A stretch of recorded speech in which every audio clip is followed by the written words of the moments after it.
This is the West at its wildest. It's North America's hottest desert, and also its wettest, giving rise to more animal species than any other desert on the continent. Anything that wants to make it here in the Sonoran Desert has to outrun, outsmart, or just out-nasty its rivals to succeed in one of the most unforgiving arenas on Earth.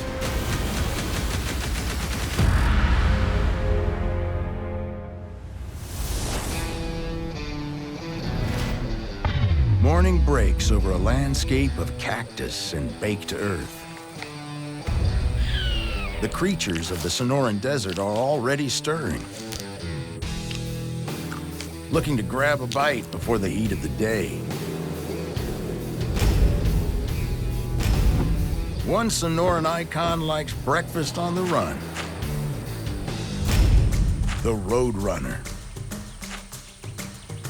It's actually a type of bird from the cuckoo family. All her relatives like to fly. And so can she. But why bother when you can run? All cuckoo feet are unusual enough. 2 toes forward and 2 back. But the Roadrunners have longer lower legs, helping them to clock up over 30 kilometers per hour. She folds up her wings and sprints, away from trouble and after prey, easily outpacing a mouse. She lacks a raptor's deadly talons and hooked bill. But that's nothing a rock can't fix.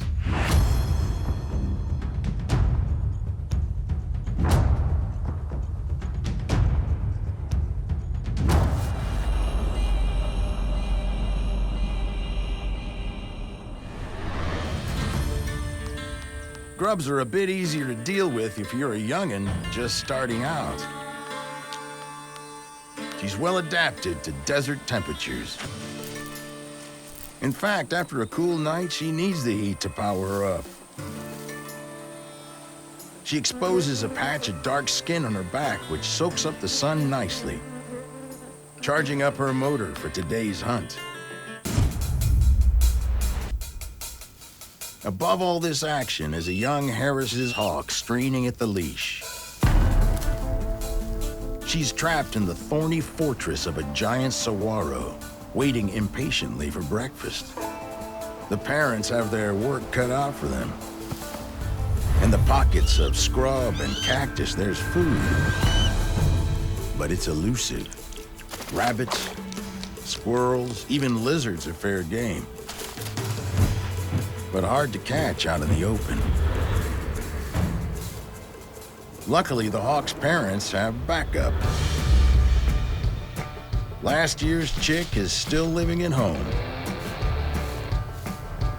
A young adult, ready to be pressed into service. A cottontail rabbit catches his eye.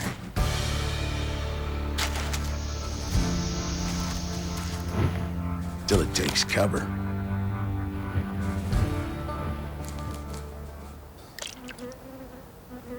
A much larger jackrabbit at the waterhole is less cautious.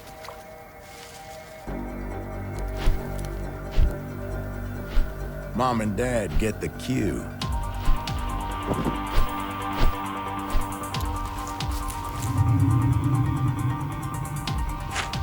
The hunt is on. They cooperate like an aerial wolf pack. The only raptors in the world to hunt this way. The young hawk covers the ground game. Its job is to flush the prey out of hiding, setting Mom and Dad up for the final strike.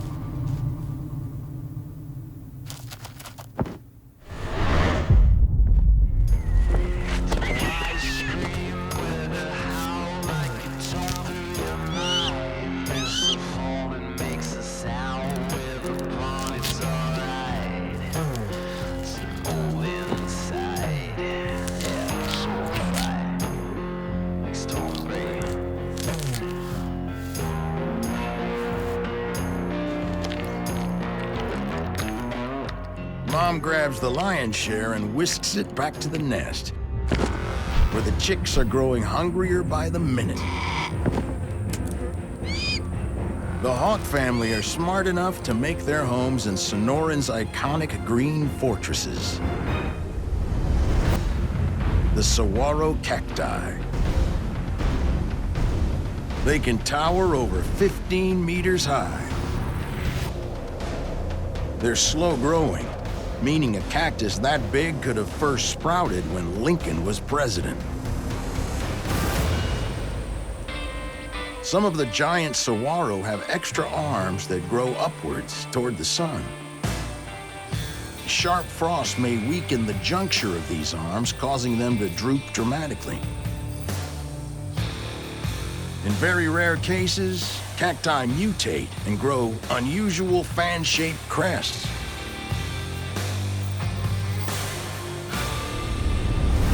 In the Sonoran, these giants do the job trees would do, only with less shade and more thorns.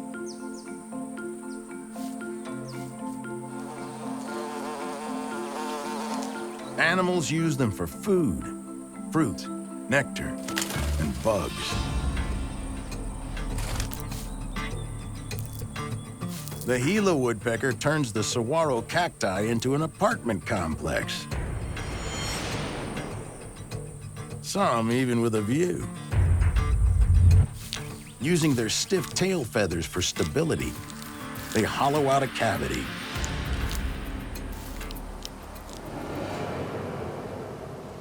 Not as easy as it seems, as a dead cactus reveals that it's more tree-like than it looks on the outside.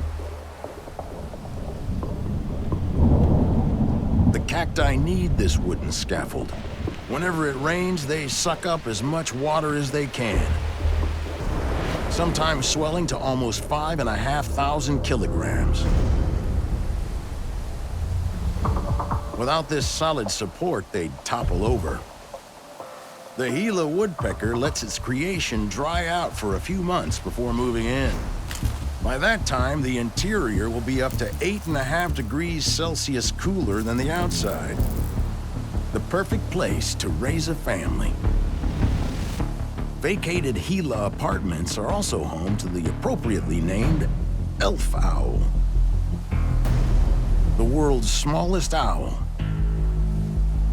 It's not much bigger than a sparrow and weighs less than 60 grams.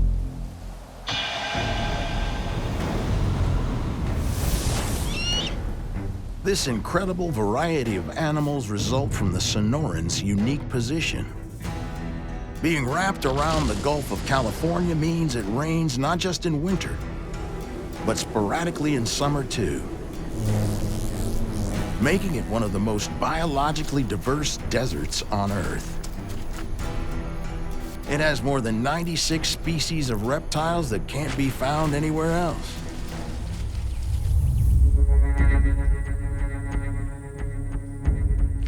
These cold-blooded creatures take advantage of the Sonoran's many hot days. You might think reptiles are weird products of evolution, but this one takes it to a whole new level. The Gila monster. The curious pink patches are a warning. It's one of only 2 venomous lizards in North America, packing venom as toxic as the western diamondback rattlesnake.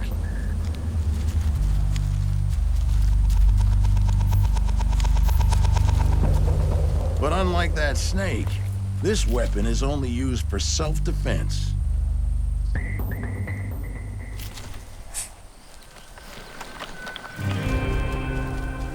As backup, it has armored skin, embedded with hundreds of tiny bones.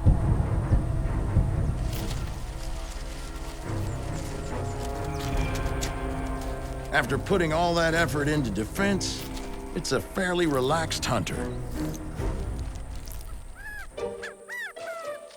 It will eat small critters, but it prefers food that can't get away.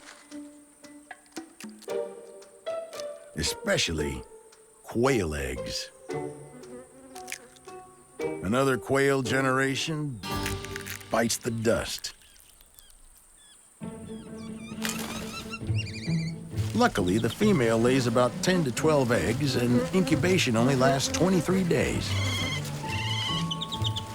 The hatched chicks can immediately join the family in foraging for insects. After 10 days, they'll be able to fly. Although, like roadrunners, quails are mainly ground-dwelling birds.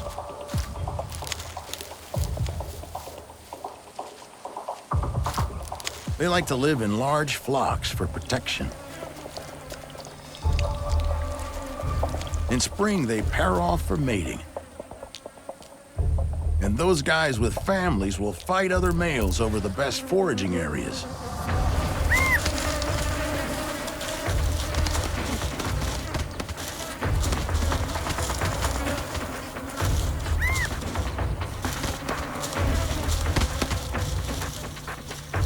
Or just the right to a female's hand.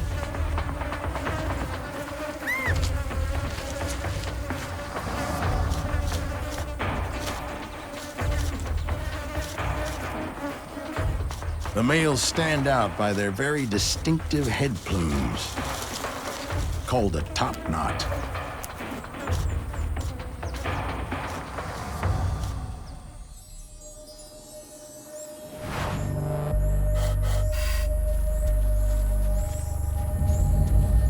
Life is usually more perilous for new offspring than it is for the parents.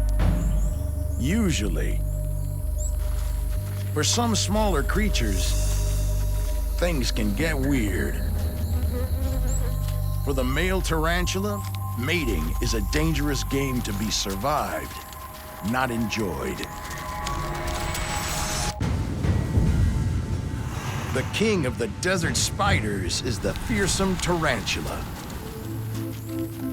They can be as big as an adult hand and regenerate a leg if needed. Despite the fear they inspire, their bite is only mild to humans. Their body hair is barbed, though, and can be used in defense against predators. They live in burrows to shield themselves from the harsh desert sun. The male tarantula won't stray far from his, unless he's got a very good reason. Like looking for a female to hook up with.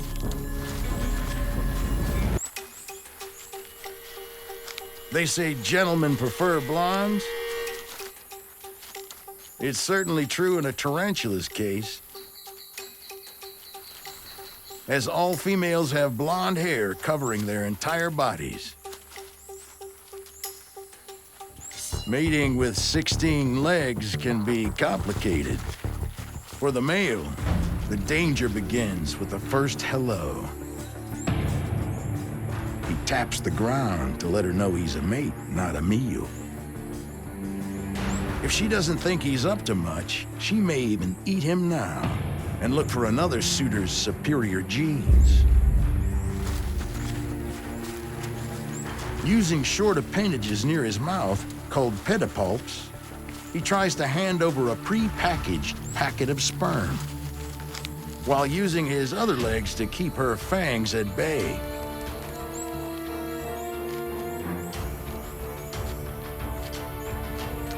He makes the handoff. He's more like a postman than a lover. Now, time to run. She may be in the mood for a post-coital snack. Him. Luckily, she's more focused on getting the next generation underway. Their fleeting relationship will produce up to 1,000 young.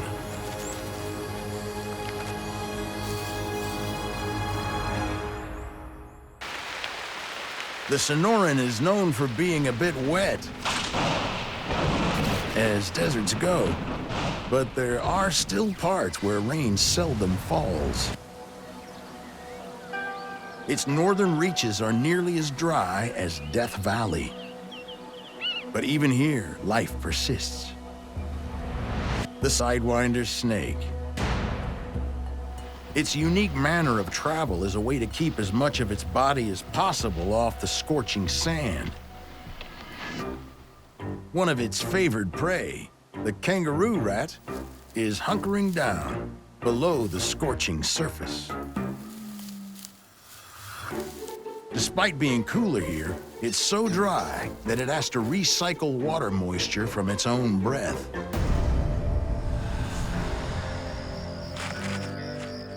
The kangaroo rat likes to venture out at night.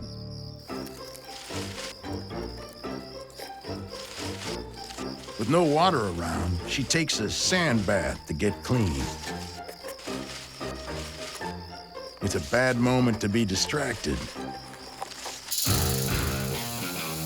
A Sidewinder also takes advantage of the dark.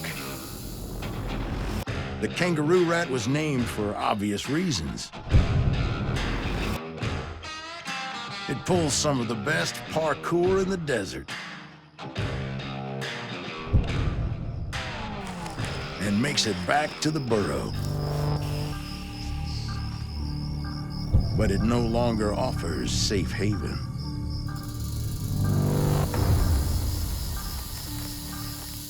She retreats further.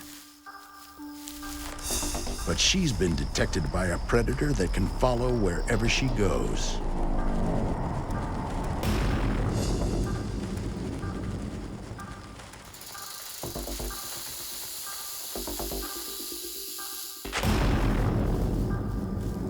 After it's done eating, the snake may use the den for itself.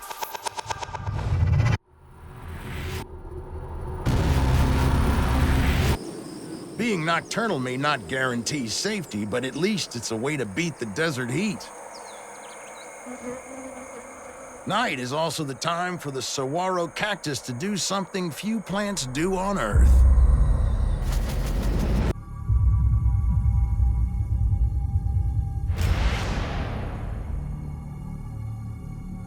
Seasons come and go. But for a brief period every year, the Sonoran gets its main event, the saguaro's flowering. Not that unusual, but this bloom happens in the middle of the night. Perfect timing, actually, because the saguaros aren't trying to attract insects at this hour. They're after some desert nighttime flyers. Amongst these are the lesser long-nosed bats, which have been anticipating this event for weeks. Like giant bees, they fly from flower to flower, sipping nectar and pollinating as they go.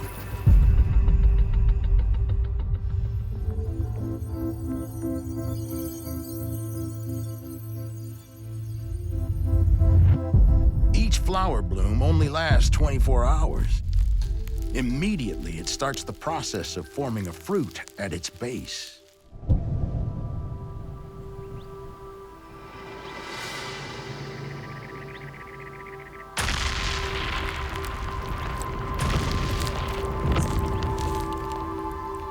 When the seed pods open, one by one, other desert opportunists key in on the bonanza.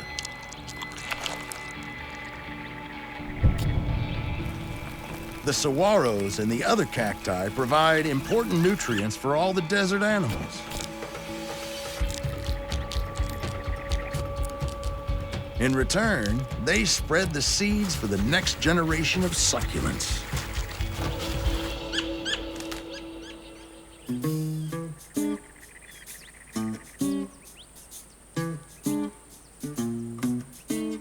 A Penacade beetle enjoys the red fruit of a prickly pear as well. The beetle is sometimes known as a stink bug, and for good reason. When threatened, the beetle spews noxious chemicals from its posterior, the beetle equivalent of a skunk.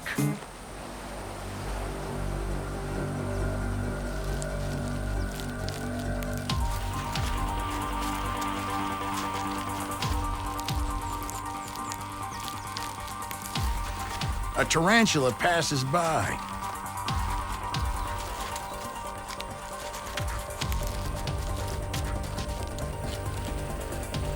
She may have learned not to cross a Pinacate beetle in the past.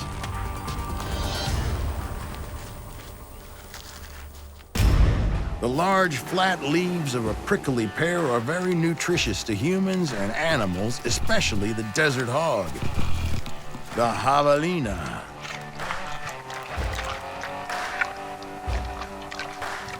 They not only eat cactus fruit, but the cactus itself.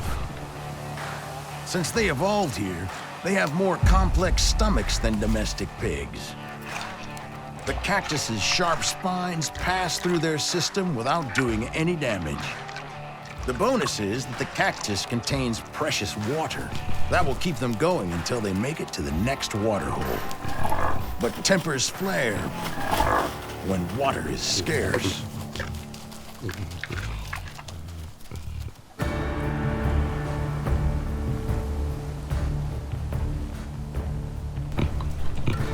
Javelinas are most active in the cool of the evening, as they can't pant to release heat like other animals.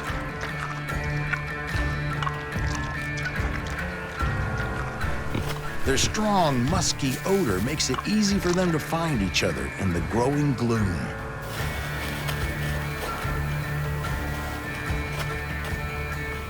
Mating occurs throughout the year. And oddly, more young are born in periods of higher rainfall. Breeding is the sole preserve of the dominant male.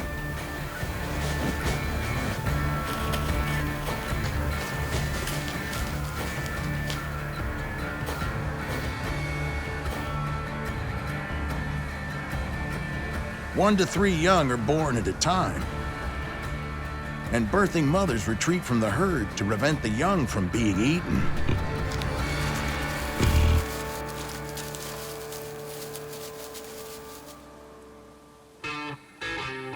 As temperatures cool near dusk, great horned owls begin to stir. When it comes to caring for a family, they don't fuss over location. A rocky ledge will do.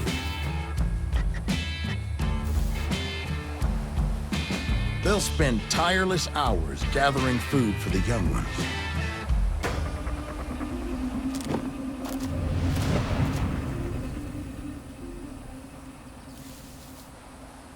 In human terms, these two owlets wouldn't even be walking.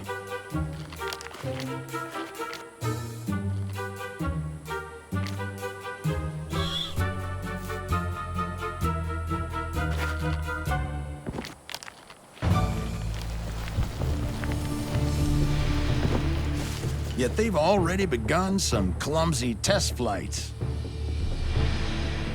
Their extra soft feathers make almost no sound. They'll soon discover that gives them the edge when hunting. For now, the parents have their work cut out. Hungry owlets can gobble up to 17 mice a night.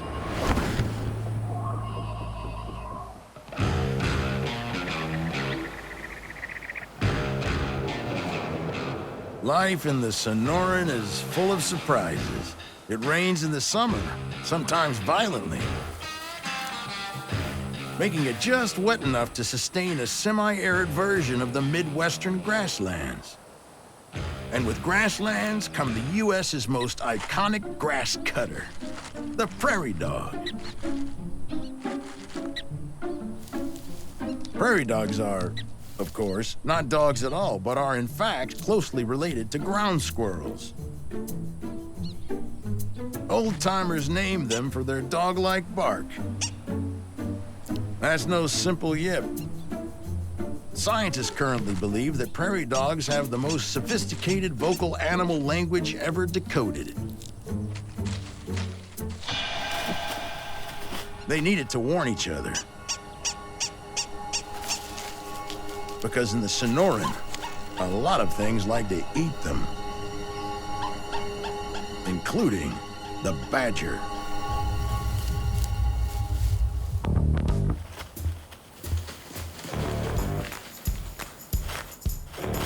They dig a complex system of burrows.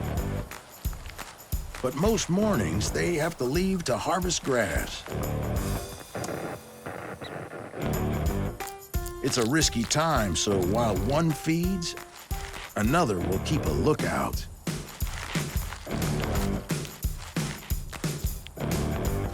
It takes a very social animal to be this cooperative. They groom each other a bit like monkeys do. And young prairie dogs love to play fight.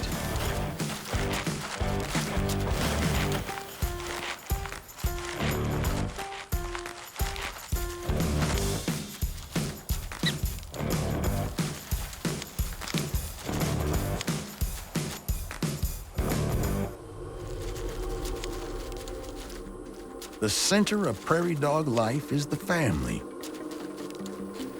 ruled by a dominant male with a few females. Families can live in large neighborhoods of thousands. Even as organized as they are, it's still tough to be a prairie dog.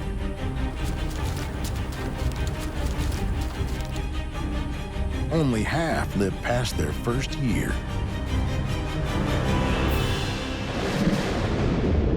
While the summer has violent monsoon rainfall generated by the Gulf, the Sonoran receives gentler winter rain from the Pacific. During this cooler period, the Sonoran becomes one of the wintering grounds for one of the greatest avian migrations on Earth.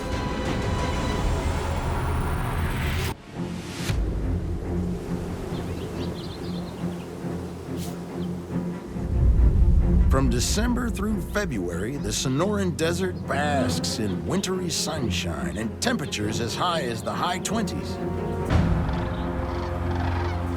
Something not lost on birds fleeing the frozen north. Hundreds of sandhill cranes converge on a wetland in southeast Arizona. Some have come as far as Canada and even Siberia. It's part of one of the greatest avian migrations in North America.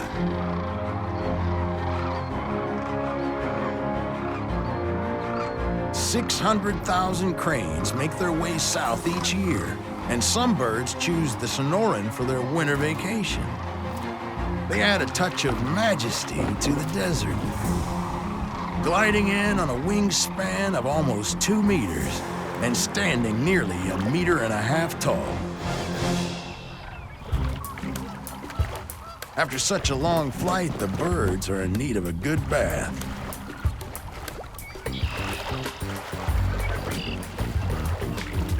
The water's a balmy temperature compared to where they've come from.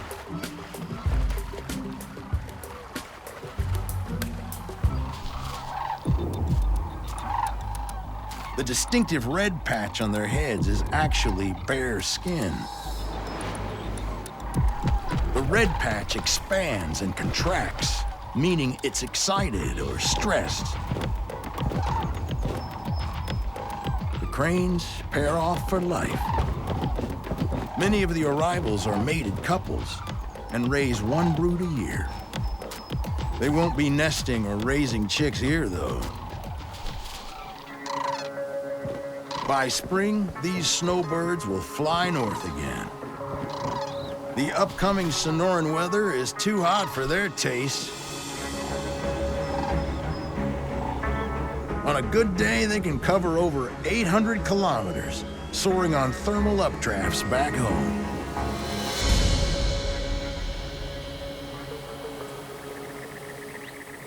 By summer, the Sonoran attracts another migration. Plants that have been storing water all year finally spend it on blooms.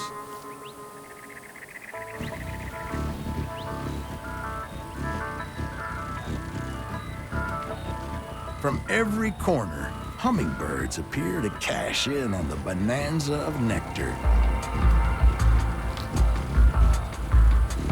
Their iridescent color isn't actually in their feathers.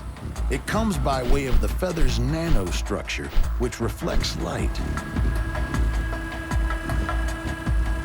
A bit like the way rainbow colors appear on a soap bubble.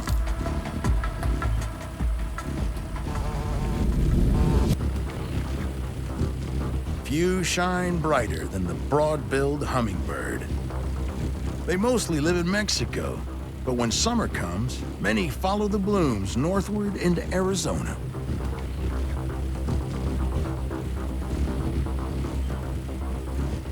On wings beating 80 times a second, hummingbirds can hover and even fly backwards.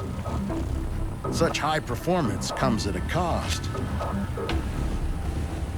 Like a sports car with a 4-liter gas tank, they have to refuel constantly.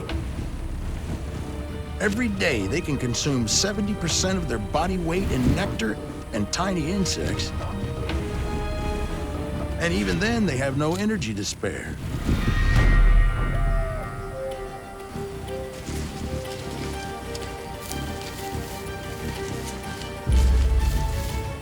Getting food for one is tough enough. But this time of year, they've got an extra job to do.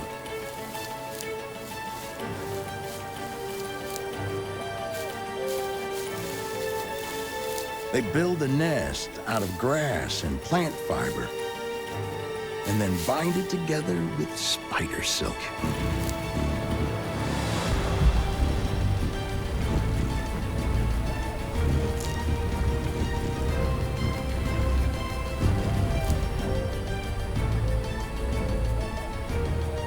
Newly hatched chicks are expert sword swallowers.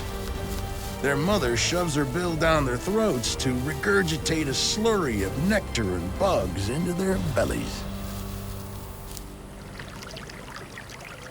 For a hummingbird, flashy colors are a way to attract a mate. For others, they're a warning.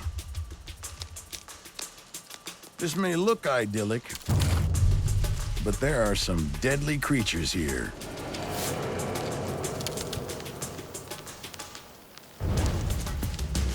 Brightly colored bands often come with a dose of venom attached. So animals learn to be wary of the colors, even when the colors are lying. The Sonoran Mountain king snake, for example, has no venom. The squirrel will still need to watch out. The king snake is a constrictor and will throttle its prey.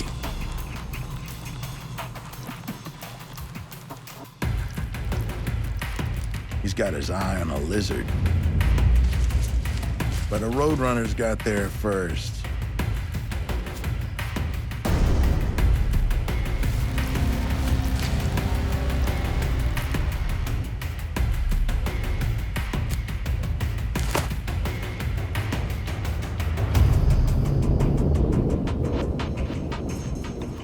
In a land where one serpent disguises itself as another, it can be hard to tell who's the hunter and who's the hunted.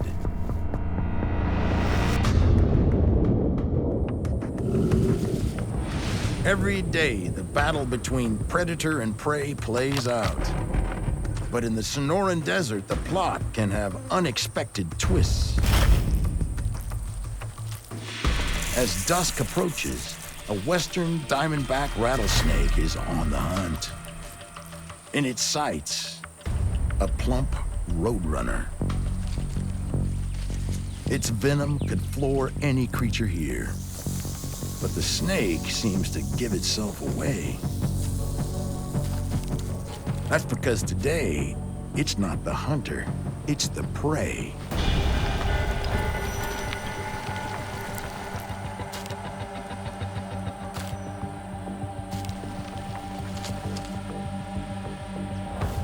The roadrunner is not immune to snake venom, but it doesn't need to be.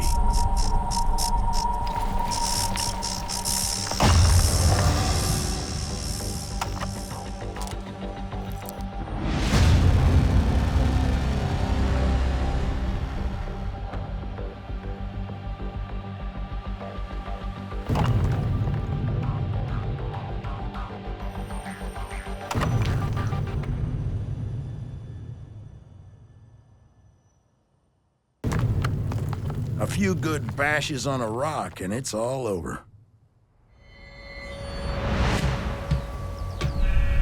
The saguaro looks like a sanctuary. But living above the fray isn't as easy as it looks.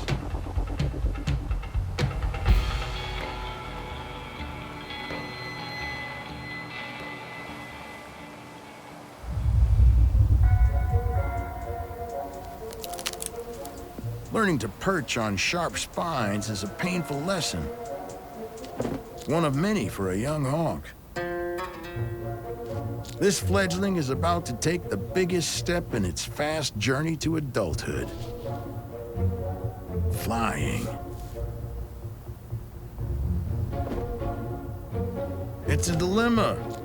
How do you develop the strength to fly without actually doing it? A lot of practice flapping builds muscles and confidence. Maybe now's the time. Or not. There's no rest for the mom and dad at this stage. Dad needs to catch bigger and bigger prey to keep the teenagers fed.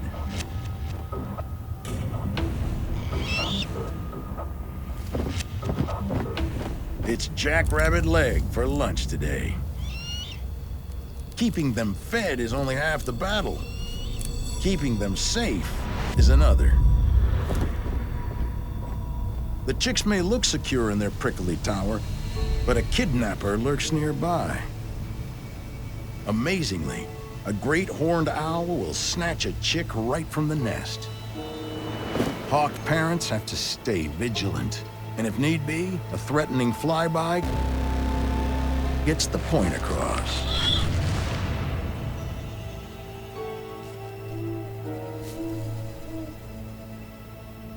It's an age-old battle between the two desert hunters.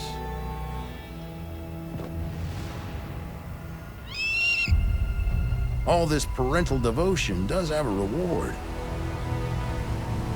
These young hawks will stay for up to 3 more years to help mom and dad raise the next brood.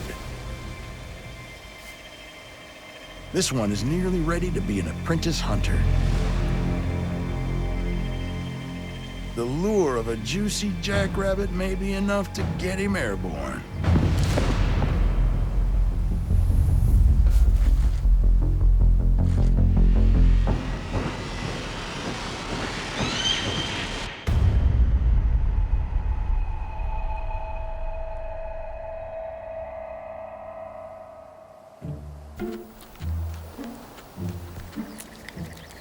The jackrabbit is another Sonoran icon, and far from easy prey.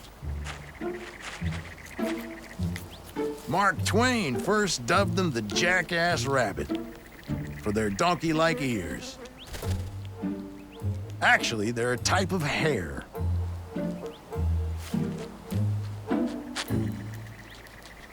Although those 20-centimeter ears give them super hearing to detect predators, the jackrabbit's eyes are also a key part of its defense.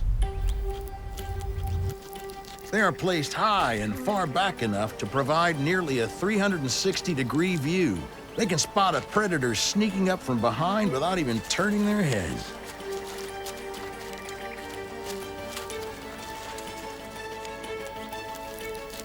In the face of imminent death, they can spring in 4.5-meter bounds and reach speeds of 55 kilometers per hour.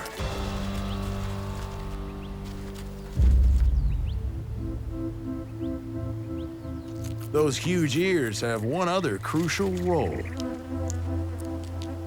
The blood vessels in their ears widen in the heat,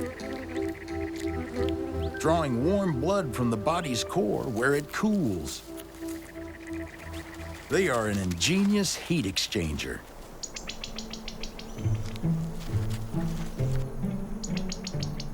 There are actually rabbits in the Sonoran. These cottontails are about half the size of a jackrabbit. They don't have the jackrabbit's athletic prowess. Their species keeps going thanks to a high birth rate, up to 4 litters a year. whatever it takes to survive. Life in the desert certainly seems brutal, but for animals adapted to live here, it can be advantageous. One surprising newcomer actually moved here for the good life. The Sonoran Desert is famous for the small creatures that dart, slither, and scuttle. Why would anything want to spend its life in a hot place, overgrown with spike-riddled cactus?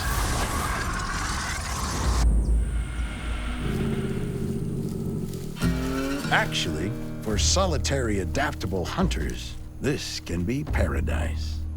The mountain lion uses the cover of caves and desert outcrops to shelter from the scorching sun. Unlike their African cousins, they don't live in prides. They'd rather go it alone. A single cat may claim a range bigger than New York City. Almost everything that lives in its range could end up a meal. There's big game like bighorn sheep, pronghorns, and javelinas.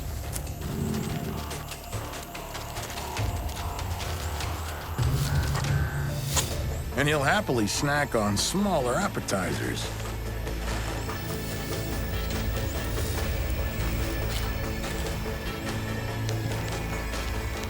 Although there are limits.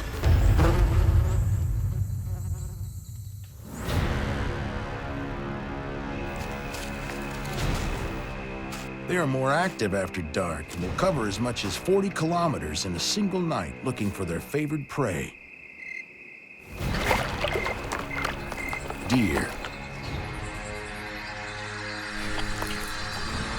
No luck tonight, but mountain lions can go for some time between large kills.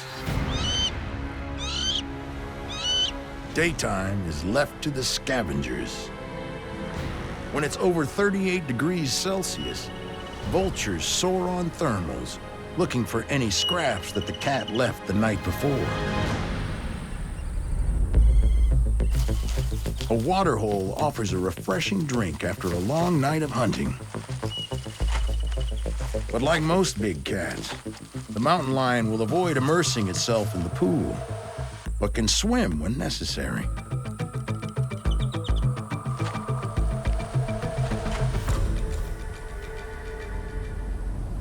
Mountain lions are the biggest cats in the Sonoran, but their smaller cousin is no less proficient.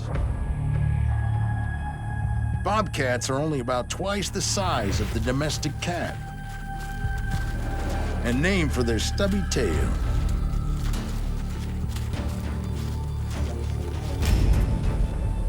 They patrol a home range of about 25 square kilometers. It has many dens within this area, staying on the move between them, seldom sleeping in the same place twice in a row.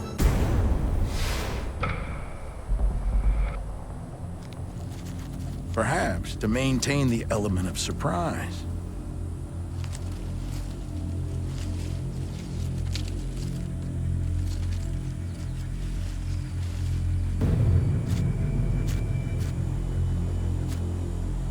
It likes smaller prey.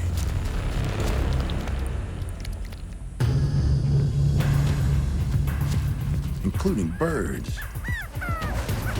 Two male Gambel's quail cause a disturbance fighting. Calling such attention to yourself is foolhardy. The bobcat can tread very quietly. But the quails are lucky this time. It's just passing through.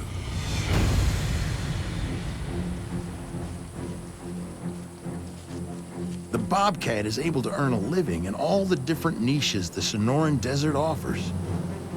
There's one habitat you wouldn't expect, and it's thanks to its unusual desert climate. The Sonoran is influenced by both an ocean and a sea. To the west is the Great Pacific Ocean. And splitting the Sonoran up the middle is the Gulf of California. The sea here is one of the richest marine environments on Earth.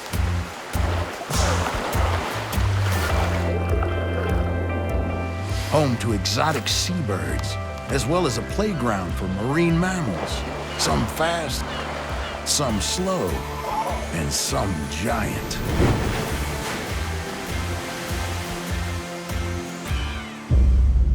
In the Sonoran summer, winds draw moist air up from the Gulf of California. Some of the rain gets dumped in the hills of southern Arizona. It's just enough water to create a rare thing. A forest in the desert. It's home to an unusual bird, the acorn woodpecker. As its name suggests, it loves acorns and, like a squirrel, stores them away for winter. But in an unusual manner, by drilling holes into the granary tree. Some trees have up to 50,000 holes. It wedges them in so tight, it's hard for other birds to extract.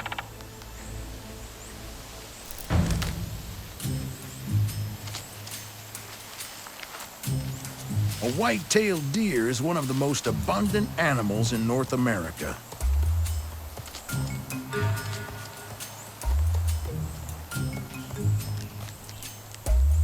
The forest helps with camouflage, especially when a Sonoran predator like the mountain lion is on the prowl. Luckily today, she shares it with an unthreatening animal, a newcomer from the south. Coatis are related to raccoons, well known in Central and South America. White-nosed coatis crossed into southern Arizona only 100 years ago, due to the northern climate getting slightly warmer.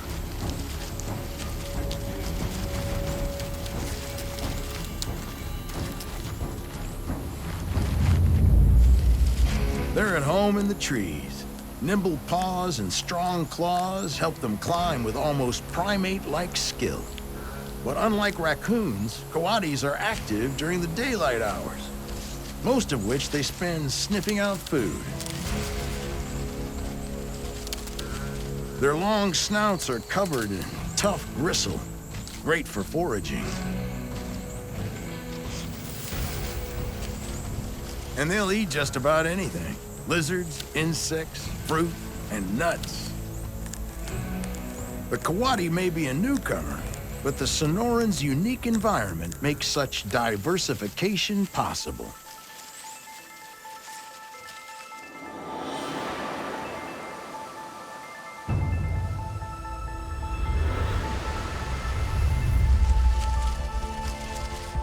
Big mammals, exotic reptiles, and the largest cacti on the planet. The wettest desert in North America is rewarded with an incredible diversity of life. Weird adaptations, toxic weapons, speed, stealth, and sheer toughness are all part of the cycle of life in the desert sea.